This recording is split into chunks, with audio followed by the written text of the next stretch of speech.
પશ્ચિમ કચ્છ એસઓજીની ટીમે ચોક્કસ બાતમીના આધારે એક ઓપરેશન હાથ ધર્યું હતું. મુન્દ્રાના પાર્કિંગ રોડ ઉપરથી પંજાબી શખ્સને ઉઠાવી તેમની તપાસ કરતાં તેમના કબજામાંથી ₹37 લાખનું ડ્રગ્સ અને 2 કન્ટેનર એમ કુલ મળીને 1.57 કરોડનો મુદ્દામાલ કબજે કરવામાં આવ્યો છે.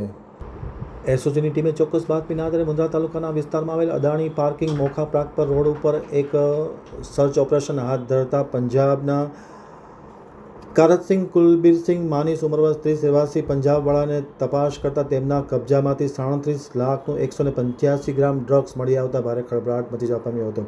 એસઓજીના પોલીસ ઇન્સ્પેક્ટર એડી પરમાર અને તેની ટીમે આ સમગ્ર ઓપરેશન પાર પાડ્યું હતું. તેમના કબજામાંથી 37 લાખનું ડ્રગ્સ, 2 મોબાઈલ, ટ્રેલર અને કન્ટેનર એમ કુલ મળીને 1.58 કરોડ રૂપિયાનો મુદ્દામાલ કબજે કરી ધોરણસરની કાર્યવાહી હાથ ધરી છે. સમગ્ર કાર્યવાહી એસઓજીના police inspector AD Parmar, police sub inspector TB. Rabari તથા સ્ટાફના એએસઆઈ ચેતનસિંહ જાડેજા, રઝાક મોહતા, માણેક ગઢવી, ગોપાલ ગઢવી, ભાવેશ ચૌધરી, પૃથ્વીરાજસિંહ વાઘેલા, દિનેશ ચૌધરી, મહિપતસિંહ સોલંકી સહિતના લોકોએ ઓપરેશન પાર પાડ્યું છે.